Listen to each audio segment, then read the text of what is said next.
Alright, so, I guess I'm gonna finally do this. I've been meaning to do some sort of video thing since the beginning of this nice new TheriKiNexus channel. I have no idea how much anyone wants to listen to me ramble about my therianthropy, and yes, I realize I pronounce the term differently than most, but it means a lot to me to contribute to this. I'd also like to say in advance that I apologize greatly for my stuffy nose. My allergies have just been bugging me all day, so I guess I picked the worst time to man it up and do this. So, first, just a touch of background info on myself. My name is Natalie, I go by bloodmuffins online, and I'm 15 years old. And with that said and done, on to therianthropy. I am a therian, a dingo therian to be exact. I got where I am today by doing tons of research, looking within myself, paying attention to my sifts, and just keeping my eyes open. You know, when I first heard the term therianthropy, and after I got over the initial shock and happiness of seeing there are others like me, I latched on to wolf. Yeah, great surprise there, I know, right? I think this is something that many that are new to the community do.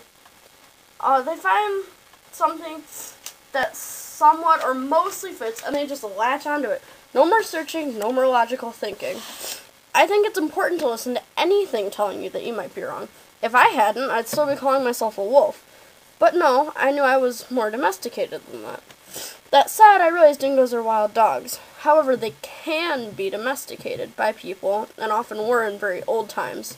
Like by the Aboriginal people, they were used as hunting dogs and such. But anyway, I feel like I walk a thin line between domestic and wild, and it works for me. Now that I've rambled a bit about that, on to shifting. I do experience a few types of shifts, primarily mental and phantom. I mental shift quite frequently, sometimes to a more extreme level than others. It usually happens daily, and I encourage it. Not to sound stupid or anything, but I think shifting is fun, at least if it's done in a good, safe environment. Now, these mental shifts are pretty much always accompanied by phantom shifts. I constantly have dingo ears on top of my head, and I usually can feel my tail as well. Other common sensations include paws, fur, and an odd sort of four-legged feeling where it feels awkward to walk on two legs. Similarly, during combinations of mental and phantom shifts, I will often opt not to talk, but to instead communicate with gestures, body language, growls, whimpers, howls, and barks, and that sort of thing. I also get sensory shifts, in which my senses feel heightened and I feel more alert. Obviously, I know my senses aren't actually heightened, but I suppose I tune into them more, so they seem more noticeable to me. I feel the origin of therianthropy is whatever you make it to be. If you feel it's spiritual, then that's what it is for you. If you feel it's psychological, then that's what it is for you. Same for if you think it's an odd mix of the two. For my personal therianthropy, I feel it's a sort of mix, though I guess mostly spiritual.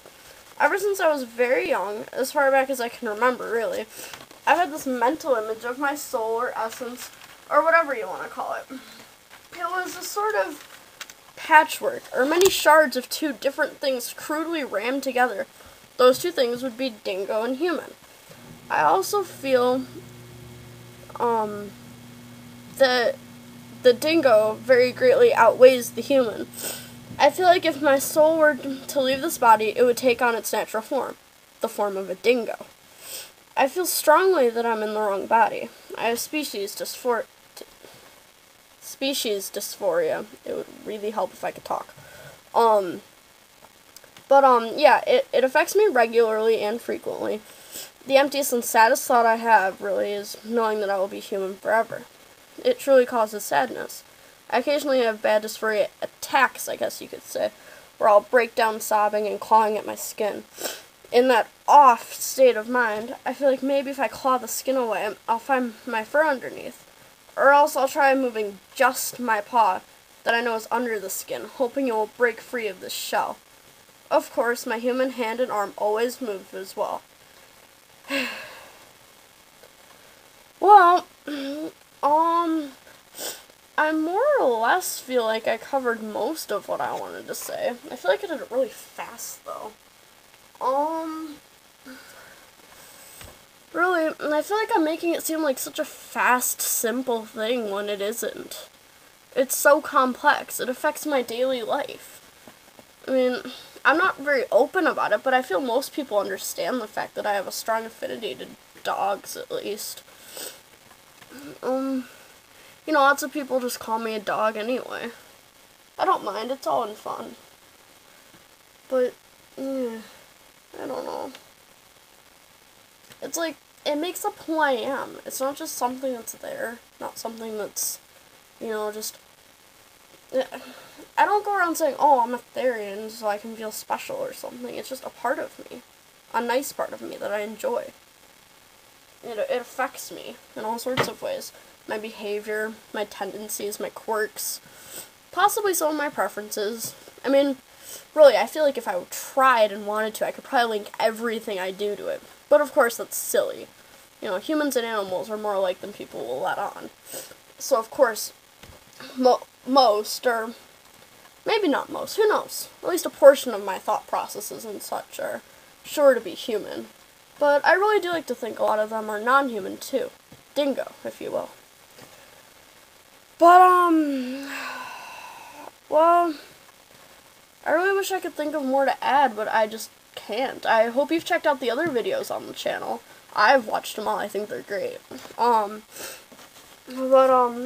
hope you've at least somewhat enjoyed listening to this, and, like I basically just said, I really hope you support this YouTube channel as well. I think it's a brilliant idea, and I really think we can go far with it. I think it'll be a great way of teaching others and helping others to learn more about themselves, and hopefully to help non-Therians come to learn about us and to accept us. I mean, we're still people. I don't get why people have to be so close-minded all the time, but that is honestly a rant for another time. I could go on and on about that, but trust me, you don't want to listen to that. I can be fairly long-winded when I get really into an issue, as I'm sure you'll see when we come up with other topics for this channel. But yeah, so I hope you stay tuned in. I hope you at least somewhat enjoyed this video as well as the others, especially the others, really.